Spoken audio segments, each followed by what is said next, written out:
My mom loans me, I use her car when I have like road gigs, you know, she puts it like on the fridge. She's like, car bookings, you need this for taxes. Oh, she's the best, She's adorable. I was just saying, I'm like, if your mom is not one of your thirstiest fans, like, then like you should reevaluate some things for sure. That's amazing.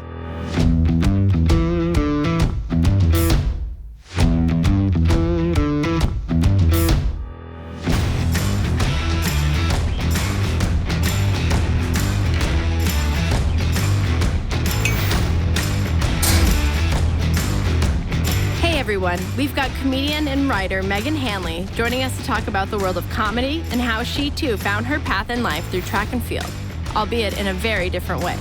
This is such an honor. I'm so excited. So you're a comedian. I'm a comedian, yes. I love comedy. Yeah. I have like signed up for like comedy writing classes and I've done improv work, but I've never like made the jump to actually perform. Yeah. Oh. Like what if they do? Do they ever not laugh? Of course, yeah. Okay. Well, yeah, that's what I always tell people. Oh, absolutely. And I always, whenever people go, I think about doing comedy, I'm like, just do it, because if you continue to do it, you'll look back and go, oh my God, I was so terrible. So what's the fear? You can only get better. You can only get better. That's beautiful. Comedy's so strange like that, because you don't start out good, but you have this notion that you're gonna be good at it at some point. Yeah. And you're delusional for so long. And you have to be like blind with it, because it's crazy when you really think about it. But yeah, it's like, just do it. Just get on stage, and then you'll figure out from there like where you want to go with it and what you want to do, and you know. That's amazing. Delusion has to be like a great fire starter for sure, for a lot of things. Oh, it has I feel like that's how my sport career took off. It was very delusional, which is great. So tell me about, how did you start comedy? Well, I always wanted to do something on stage, but I can't sing and I can't, not that I can't act, but it was like there was one theater show in our high school, and that was it, which was once a year. And and if you don't like the show, like and it was just like, after a while, I was like in the chorus for a couple of years, and you're like, oh, this is fun. But I was involved in sports and stuff in high school and in college, and then I was sort of like doing this on the side, and then I was kind of like, you're just in the background, nobody's noticing you anyway. You're like, just this is not worth, this is not worth the time. That combined with like, it wasn't just really my thing, but I knew I wanted to do something. Like, I was always like, oh, I want to do like a Seinfeld type thing or a comedy type thing. And then when I was in college, I was watching something on like VH1 when they would do Behind Music. They started doing some on random like comedians. They did one on Adam Sandler. And when he was at NYU, he started doing stand-up. And I'm like, oh, okay, I should just do that. Because I went to Fordham, it was close by, and I'm like, oh, there's no excuse. Just the periphery alone. Yeah, I'm like, just get on stage. And that's how I started. I took classes, which are really just, you're just sitting there coming up with ideas, and then you get on stage in front of the class. So before you did, or while you were doing comedy, you're also a baseball blogger. Yes. How did you fall into that? It was one of those things where it's something like, I love baseball, and especially with comedy, you're always trying to figure out what's my other angle. Yeah. I think anything in the entertainment industry, it's like, oh, you do stand-up and it takes up all your time and all your mental space. Well, there's got to be some other angle to you. Yeah. You know, because that can't just be it. And I was like, well, all right, what you know, I was like, I love baseball, I like talking about it. And somebody had contacted me about like an opportunity, and they were like, we're looking for some bloggers. So I was like, okay, use this as an excuse to like sit and write my first one. And nothing really came of that, but I'm like, oh, you can just do this. You can do this on your own. Like you don't need, you know, we just start up a site and just go from there. So for a while it was good, because it gave me just like a deadline of something to work on. About like, I would do it like once a month, and I realized like, instead of making like short blogs, I really wanted to do more like article posts. So they were like, it was just a longer piece where I would like think of a catchy title and then like really do the research on players. And it was nice to have something, an outlet other than stand up to sort of take your mind off it, because if you're always just thinking about jokes, sometimes, you know, you just get sick of yourself. It will consume you. Any one thing, I think that's like, I mean, I find that in sports for my life in track and field. Like if you're if that's just the one thing that you do and that you are, like, it will eat you alive. Oh my gosh, totally. Well, for me, honestly, like how I sort of started really like deciding I want to do a lot of stand-up. I was already taking some classes, but I ran track and field, and I would find that so many people on my team, especially people there on scholarship, people under like an incredible amount of pressure, would get so stressed before meets. And I mean, I was just trying not to get lapped, which happened like twice. Like, you're like, that's how bad I was. But I was like, if I can provide some kind of comedic relief for everybody that's stressed out with these matches, then maybe that's my role. And that's where I feel like I started at college, really like developing more of the stand-up stuff and writing more, just being like, well, maybe this is what I'm supposed to be. Is that, so did you just like take the jump after college? Yeah, so I was doing it like off and on in college, and then midway through, actually, I got an internship at Saturday Night Live. That's amazing. Yeah, but it was just incredible to be around people that you go, oh, this is what I want to be doing, and then you're in the building with people that seem like they're so far ahead of you professionally, but they're also just regular people. Yeah. And you're like, oh, I'm in a building with people who just, they made this their career, and it's possible, and they're pretty much normal. Like, it's not, they're just people. Yeah, they're just someone who decided to do this, and yes, it's a very long road and a long process, but it's still something that can happen. So I was doing that and then doing mics like off and on in college. And then at the end of my like senior year, a couple guys that I was working with started like sort of their own club. And then I was kind of part of that crew that would just do performing with them all the time. And I would MC a lot. And so that's how I sort of like, the MCing has really like helped me get in a lot of places, because if you can go up first and like take the bullet and host, then you're just take the bullet. You're just going up blind. Maybe you gotta warm them up. You're like, okay. Yeah. For anybody who does it, who decides to embark on an unconventional lifestyle, like when you go and tell your parents, they're like, what? Yeah. They're like, oh, you should still get a job. Like, like, oh, no, you can do that for sure, but you should get a job still. What was your parents' reaction? I don't think they thought it was for real. Like, when I was interning at SNL, they thought like, oh, so they were like, so then you'll enter like the Page program, which is like, you're working at NBC and you're part of this thing. And I'm like, no, I like want to do stand-up. I want to be performing. And they're like, yeah, but you get like a normal job within the studio. And then I'm like, that's not how it works. Like, you have to abandon this and go out and do your own thing in the hopes that you'll get to some other place, maybe not here, but something like this in the future. And to them, that was just very like... It's very abstract. Are you from New York? Yeah, Long Island. Okay, all right, so a quick jaunt, not too bad. Yeah. So it was definitely an adjustment, and I think for a long time they thought it was like a phase that I was going through. And my dad, I think even still, he's like supportive, but I still don't think fully like gets it, and I don't think he realizes like last year I went overseas and I performed for the military for 3 weeks. And my dad's that's so like, cool. It was unbelievable. It was so cool. And my dad's like, a veteran, and I get back and he was like, okay, show me all the patches you got. And he was like so excited. And then that weekend I was like on Long Island doing shows, and my dad hadn't seen me like do stand-up in a while, and he came to the show. And of course, it's sort of like Irish. They don't like tell you good job after. It's more like he tells my mom, and then my mom tells me, or whatever. Irish people and Italian people are very similar. They're just like, it's this like weird pride. Like you see a nod, and you're like, that's amazing. You're like, I got it. So it was like, I'm finally like, oh my God, this is great. Like, he sees this is a real thing. And he was like, he told my mom, he's like, she was excellent, really good. And we're like having coffee the next morning before I go back to the city. And he's like, so Meg, you were saying on the military tour, there are a lot of civilians that work on base. And I was like, yeah. He's like, do you ever think about doing that? And I'm like, I was like, Dad. You're like, no. You're still not getting it. No. I was like, this is what I'm doing. And he was like, okay. And then he just stopped. But I'm like, it's still is, but you're going to still get a job. Yeah, but there's still other options. Yeah, you just haven't seen them yet, So supportive, but where my mom is like, my mom loans me. I use her car when I have like road gigs, she puts it like on the fridge. She's like, car bookings, you need this for taxes. Oh, she's the best, She's adorable. I was just saying, I'm like, if your mom is not one of your thirstiest fans, like, then like you should reevaluate some things for sure. That's amazing. Yeah. Will you tell me about your trip? Where'd you go? Yeah, so it was cool. So last March, I got to perform for the troops. We did it was actually put together, it was the Wild Women of Comedy. It was all females. Yes. And we were the first new submission in 3 years that they accepted. And again, because they liked the idea of 5 women going to perform for the troops. Yes. And again, just because it was sort of everything that's been going on, where they're like, let's bring women over and do an only female tour. So we went over, we performed at 15 bases. We started in Kosovo. We did Kosovo, Germany, Netherlands, Belgium, and England.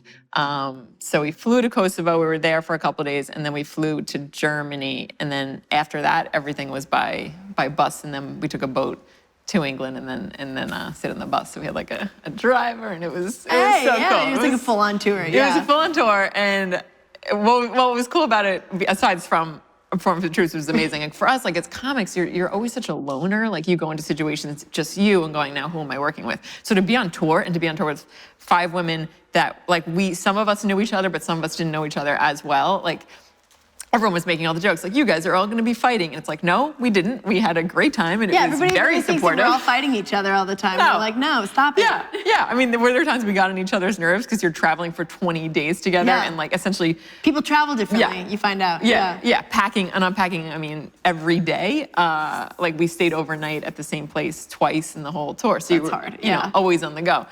But in general, just amazing time. But like the shows were just like, it started from such gratitude. Like, you go over there and we're so excited to be going over there. Yeah. So we're like so gracious that we have this opportunity to perform for the troops. And you get there and all they want to say to you is like, thank you. We can't believe you're here. And it's like, oh my God, if everything started like this, where it's like people say, thank you for being here. We're so happy We're so happy here. And they're like, I'm so happy to be here. And it's like, that's where the shows were starting at. It's a good way to set the tone. It can only go up because everybody's already at this place that we're happy to be here.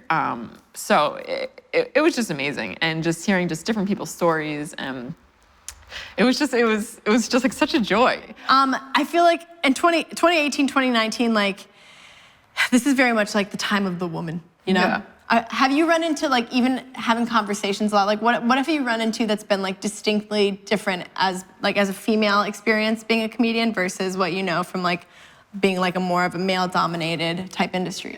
I've just seen it even change in the past couple of years, because I started doing this. I mean, I've almost been doing this for like 19 years, like been in the business, but maybe I've been like doing it more like for about 16.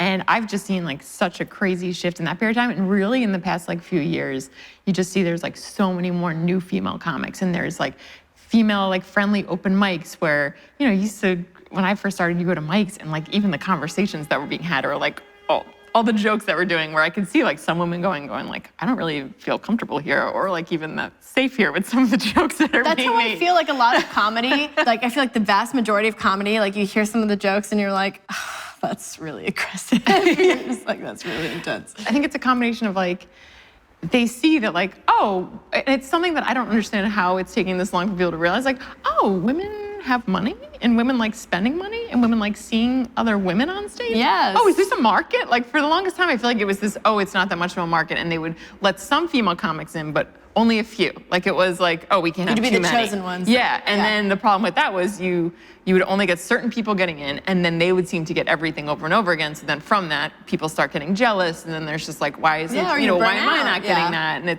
it creates this whole environment that doesn't need to exist if you're just continuing to give people opportunities, which I've been seeing just so much more of lately. And I think Amy Schumer she's had a lot to do with that, where she's just proven like, no, I can have like a hit movie and it can make a ton of money. I can do stadiums. I can sell all this stuff out. And I know even just over the past couple of years, like she's been bringing just so many more like not newer comics. They're all experienced comics that people don't know on the road with her. They're the not chosen ones. It's been good. I've just been seeing more and more of it. Good. And a lot more women out there, which is great.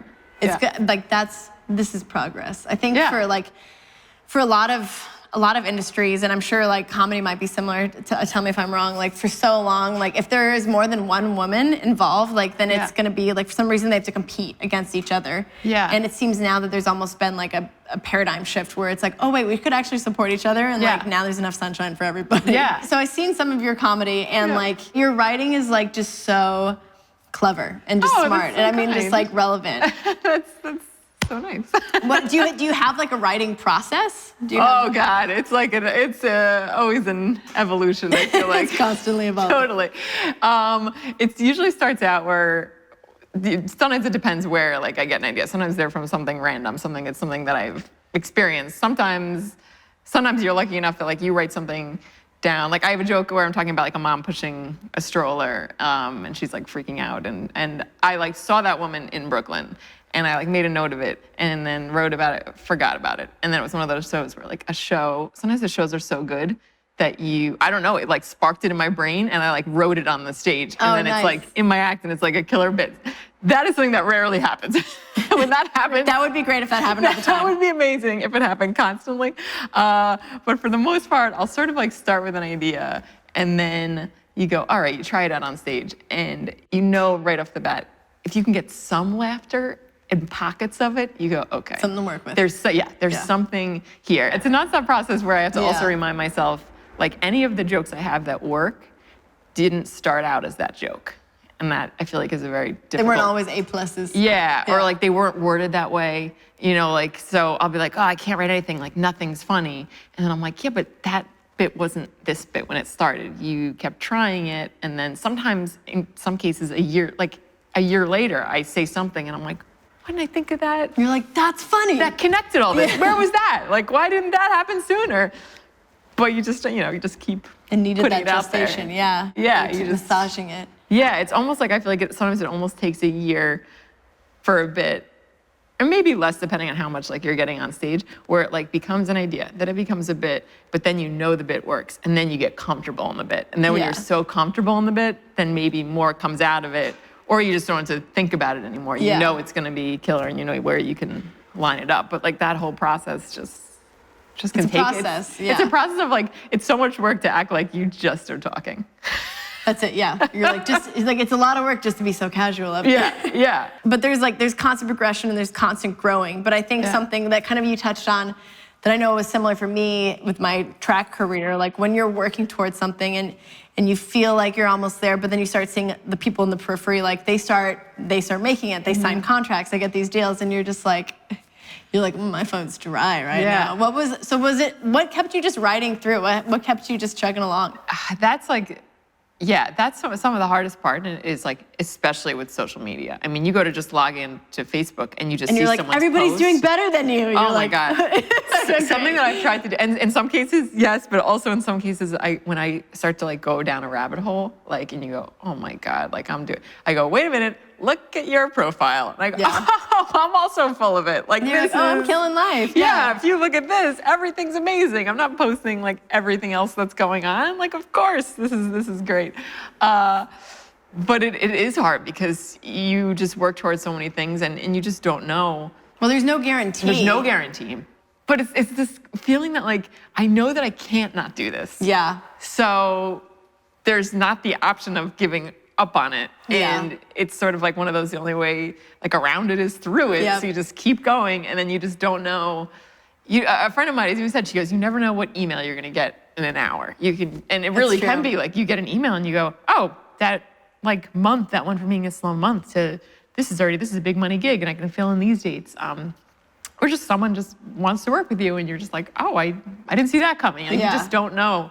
So you just have to just keep putting things out there, and it's the combination of like, and not taking things personally when it is so personal, because everything is coming from something in your own head. You know, it's not like everything's a version of you. Everything's a version of you. It's not like you're being cast in someone else's project, and then it's like sad news if that's canceled, but it's you, and it's so much of emailing bookers and trying not to get offended when you don't hear back from them. No. Because my feelings get hurt every time I get a no. I'll say it right now. I do take it personally. Well, so much with stand-up too is it's not even like, you just don't hear from them, and you're like, do they even like me anymore? And then you go to the club, and they have so many comics. It's not even against you. It's just, they have to figure out a spot for you, or, you just never know where that next thing's gonna be. And there's sometimes where I feel like I really wish someone had seen something in me like a few years earlier, because I think when you start to, if no one like helps you get to another level, I think you do stay like,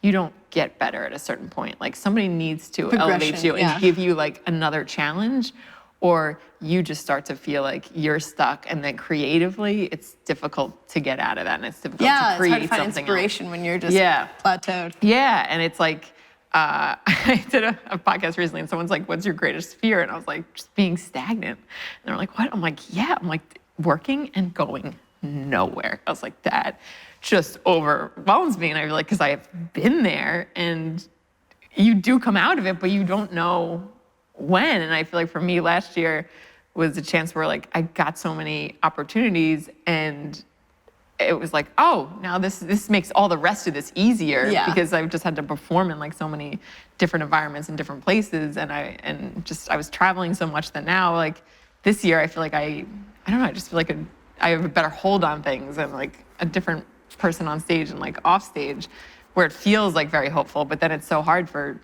just your fears not to take over. It's like, is this just a feeling? And you're like, well, like, get rid of that. Yeah, you're like, this isn't helpful right now. It's not helpful thinking. So like, even when you like are like a woman of a certain age, in whatever field that you choose, you're like hearing people's negative, even like questions that are framed in like a very peculiar way. You're like, oh, don't worry. Like I can criticize and remind myself how old I am all the time. Like you don't need to worry about that. I got that taken care of. Like what else like kind of helps you push through that like weird negative self-talk? Well, for me, a lot of it too, I feel like working out is definitely my therapy. Like it's being active and just doing things, which I feel like it helps me, but then I also have to watch it because sometimes I overdo it. I'll overdo something physically, and then I'm not taking care of myself mentally. But I mean, I think that's something too that I know as far as training and even knowing athletes that run into burnout. It's so much of it is because you only fill up one aspect of who you are, and it's like you can't train through trauma. Like you can't train through emotional. Like you can't train through just anxiety. You really can't. Like you think that it helps you. There are times where if I miss a workout, like you do get those nerves where you're like, I'm a complete failure. I'm just pretending. But no, like the mind and the body, like everything has to be kind of in a good, constant flow state.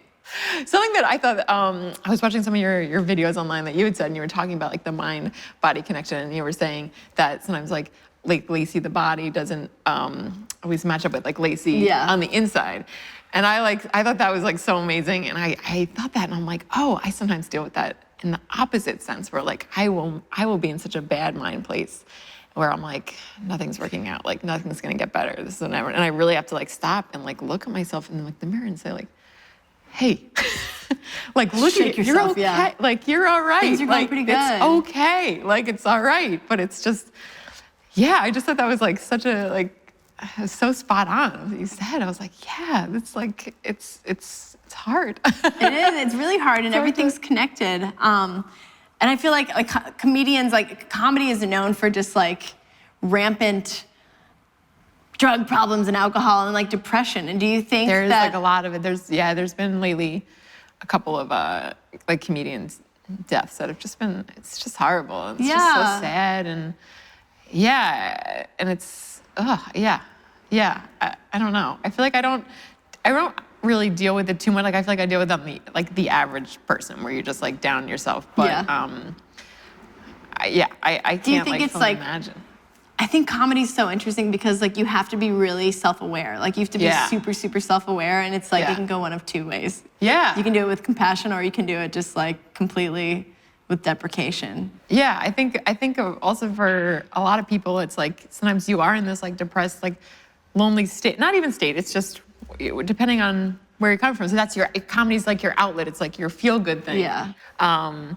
So depending on just the way that the business works, if all of a sudden you don't, it's just not doing the same thing for you, then that can cause like a mental spiral for you to have just good days and bad days. And I can't like imagine having that on top of like dealing with your own different like depression issues, because it can be such a depressing. The business itself is so depressing. And it makes no sense. Like you just, you see so many people have those. You can't follow the trends. There's nowhere, and you see people get things that it doesn't make sense, and then and they only, again, like just try to ignore that and go like, I don't know when my time will come, so just keep focus on you doing this, because that's all you can do, because otherwise it could just lead to so many spirals. And I think trying to have like a life outside of it, which is I think sometimes where I struggle with that, because you're always trying to fill up your calendar and fill up your schedule, not even just like financially, but also just, okay, I have sort of a free night, well then I'll pick up spots in the city, I'll be seen, I'll be somewhere, keep moving, where it's hard to say like, take that day off, like go see friends from college, like go hang out with your family, and like go be present there. Don't just like do it to, like, it's okay to give yourself that, you have to have like the life outside of it, or it's just consuming. Oh man, Meghan, thank you so much for coming on the show. This was such a great conversation. Thank you for having me. This was amazing. Thank you for watching this week's show. Head to dcpofficial.com to listen and subscribe to the Pick Blast and Gym Class podcast, where you can hear an extended interview with Meghan.